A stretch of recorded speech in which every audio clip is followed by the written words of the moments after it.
learned to hate myself really, really quickly. I know I wasn't the only one. Most teenage girls kind of have that, oh my god, I'm awful kind of vibe. I dislike that that's the case, by the way. Why? Why do we have to dislike ourselves just because we're teenage girls? Just because we're women? It's a whole nother story and a whole nother mission that I'm on to help change this for young women. Love Luna. Hello and welcome to another episode of Self-Love Lessons with Luna.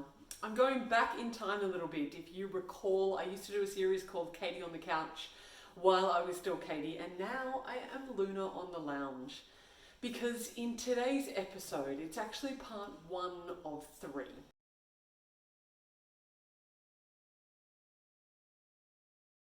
It is a super important series and a story that I think really needs to be told.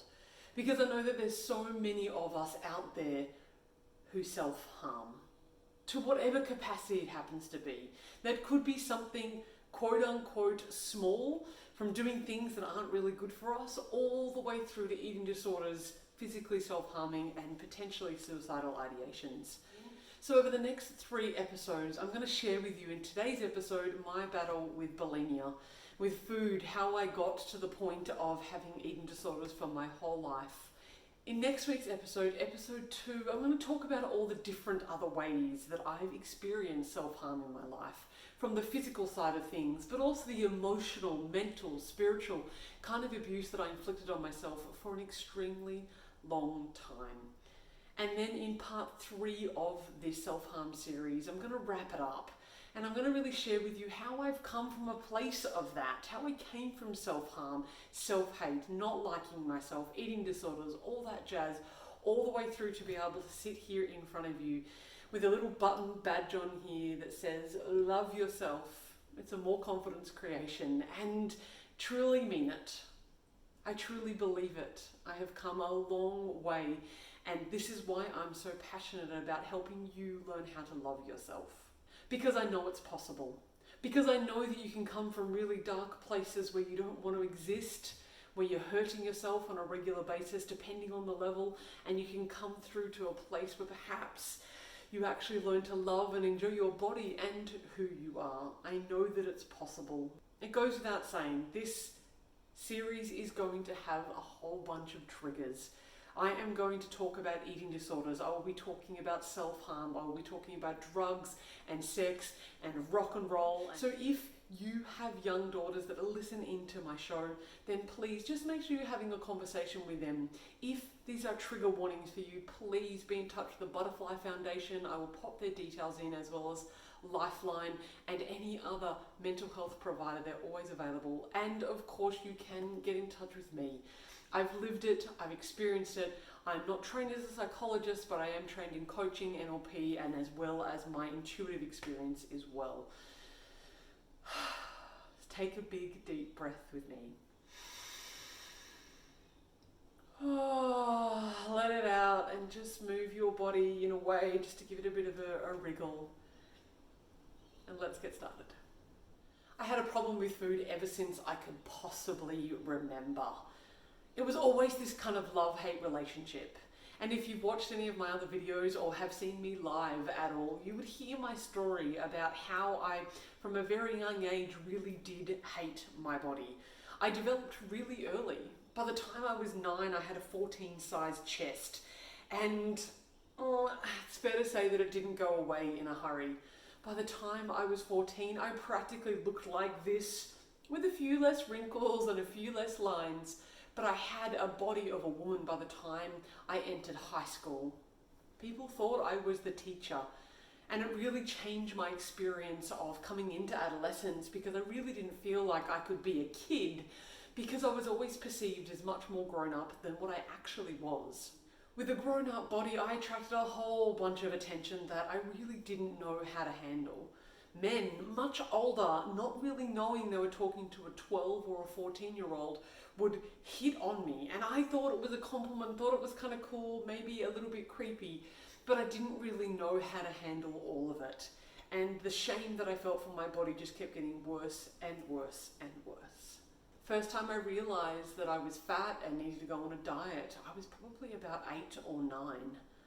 I got bigger and bigger and bigger as my high school years went, and by the time I was 16 I was wearing a size men's 40 jeans. I'm not sure what the equivalent of that is female, because I refused to go into any kind of female shopping at all. I hated it, because this is 20 years ago, and 20 years ago there was no body positivity movement. There was no amazing plus size models that were there. In fact, the only time you ever saw bigger women in the media was when it was the before size. Sometimes you see women in the media that are bigger size, that are as they are, and it's progressing, and I'm excited by that. But 20 years ago, it really wasn't the case. 20 years ago, I would walk into a fashion store with my fingers crossed, and I would beg, please, come on, that they would have something bigger than a size 14. And even then, it probably wasn't going to fit me. But I would go with my friends if I could not possibly avoid it, because that would almost make me feel a bit strange for sitting outside. They'd walk into the jeans shop and I'd go, oh, it's cool, I'm just going to sit here, don't worry about it. And they're like, come on, don't be silly, come on inside. And eventually I would yield and go in, and they'd all be pulling out things from the rack. Oh, this is cute and this is cute. And I knew nothing in the store would fit me. I'd be flat out getting the bracelets to fit me, to be honest. Maybe the hats.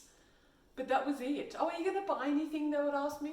No, because this store doesn't have anything that fits me. Even if there was a 16 at the very back of the rack, I would try it on, and maybe on this particular day it would fit me. I learned to hate myself really, really quickly. I know I wasn't the only one. Most teenage girls kind of have that, oh my god, I'm awful kind of vibe. I dislike that that's the case, by the way. Why? Why do we have to dislike ourselves just because we're teenage girls? Just because we're women?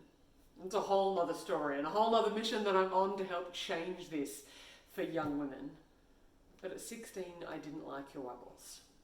And for the first time, I decided I needed to go on a diet. Yet, I didn't really know what a diet looked like. I had seen things in Dolly magazine, in Girlfriend magazine, the ones that I was reading at the time about how to maybe get in shape or lose weight, or I read the older girls magazines, the Cosmopolitans and things like that. But I really had no idea about nutrition. And couple that with a whole bunch of shame, I really wasn't prepared for what I had to do. That very first time, I remember, I stood on the scales and 100 popped up. It was the first time I'd ever reached triple digits, and I was 16 years of age, and the shame overwhelmed me. Most of my friends were lucky to be 70 kilos at this point. Maybe 75, probably more in the 60s. And I hadn't been in the 70 range since I was in primary school. I felt like a freak, and I knew I had to do something about it. So with my 16-year-old mind and not thinking much, what did I do? I just cut out food. I just thought, okay, well, fat will make me fat. Turns out that's not true. But fat will make me fat, so I will just not eat fat anymore. And I will run. I've seen them do it, they'll run. But I had these big boobs, double D by this point, same size as they are now. And I knew that I would have a problem with running. I knew that when I ran, I would bounce, and that was going to hurt. So I put on my 2 tightest bras that I owned, and I pulled out the masking tape. And underneath my top, I would strap my breasts down as fast, like as hard as I could, as flat as I could to squash them. I would put on big baggy clothes, and after dark, in the middle of Canberra, in the middle of winter, I would go running. And I would run until I vomited. I would run until I couldn't run anymore, and I didn't know about stretching, I didn't know about any of that kind of stuff. And I restricted my food. And 3 months later, I had lost 20 kilos, everybody loved me, everybody thought I was amazing. And I was quickly diagnosed with gallstones. In my 16th year, I had a gallbladder removal operation. I had to get rid of the stones that were causing me a great amount of pain. I have lost and put on 20 to 25 kilos 5 times in my life. I just started from that age of 16, I yo-yoed, and I never knew I was yo-yo dieting. I thought I was yo-yo exercising. I was like, no, I'm not on yo-yo diets. I eat healthily and I work out. That's very different. It's not very different. I was on diet culture and I was abusing my body from a young age. Up and down and up and down and up and down. I cannot count how many times I went up and down on those goodness me scales. Because it wasn't just those 5 times that I lost and put on the weight. It was everything in between. My worth was based on my size and my weight for my entire youth. My entire youth I would be miserable and I would diet, and each time that I would diet, I would get this kick out of it, right? For any of you who have ever dieted out there and lost weight enough for someone to notice, everybody tells you how amazing you are. They go, wow, you look so good. What have you done? What have you been doing? You are amazing. Notice the language here. They said to me, you are amazing. They said, you're so good. You're incredible. I can't believe you've done that. You're amazing. So I took it to mean that when I was smaller, I was good and valuable. But when I was bigger, no one ever said that to me. So it must be true that I'm not valuable bigger. I'm only valuable smaller. And like diets are, I couldn't maintain the weight, ever. I found it so incredibly difficult because I would go back to my real world, put on the weight again, hate myself painfully so, eventually come to the point where the trigger would hit again and I would put myself back on a diet. And I would exercise again and I would do it for 3 months and cue this went on for like almost 10 years. I know I'm not alone in this. Because I know that many of you are still on this diet cycle. The up and down, I'm not valuable enough, what am I going to do? My body's fat, this sucks, holy crap. Go on a diet, find the next fad, find the next big thing to do. It happens every single day and the media perpetuates it and tells you that that's entirely normal. It also tells you that if you can't lose weight, then it's because you're lazy, because you're not trying hard enough.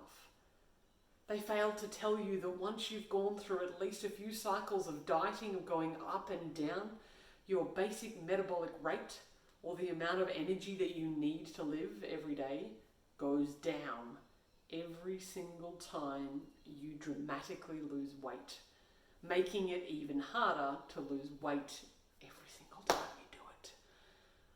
The dieting culture ruins us, ruins our metabolisms, and ruins who we are in our souls. It tells us that we will only be valuable if we're small, and it's simply not true. The last diet that I ever went on was when it all started for me. I'd been building for many years. I'd binged on many occasions. I had been going up and down, and I'd been so desperate to get the body that I thought would give me the happiness and hope and joy and the worth that I was looking for. I remember this one particular day, I'd been doing so well in my diet. I had my calorie count for the day and I was 150 calories less. I was 150 calories less than the amount that I needed for the day in order to lose weight, and I was so proud of myself because I thought, yes, I'm going to lose even more weight today. I'm going to be even more valuable today. Patting myself on the back. And I went to the cupboard for some reason, and there, right in front of me, as if sent from heaven, as if divinely given, was a crunchy bar that happened to be the exact amount of calories that I was deficit for the day. So I knew that I could have that crunchy bar. I could have that crunchy bar and I could still lose weight today. I could literally have my cake and eat it too. I was thrilled. And it's making my mouth water just thinking about it. And I had that crunchy bar with the chocolate on the coat and the honeycomb in the inside, and I ate every single delectable, delicious bit right down into my core, and I loved it. Oh, did I love it. And of course, that was it. I'd had enough for the day. I didn't feel like my sugar response had been triggered at all, and I just went to bed. No, that did not happen. There was another crunchy bar. And that went down pretty deliciously. By the third crunchy bar, I can barely remember it, because the shame was rising so heavily within inside of myself. I was feeling so awful about what I had done, because I knew by this point I was over my calories, or getting close to it. I knew by this point I probably wasn't going to lose weight today, and that made me a failure. By the time the fourth crunchy bar hit my stomach, I was a mess. I binged a lot in my life, and most of the time during the binge I was shameful about it, but never like this. This was overpowering. It was as though a monster had woken inside of me, and there was nothing I could do to get rid of the shame. It got on top of me because now I was over my calories. Not only was I not going to lose weight that day, I was going to put it on according to the calorie count.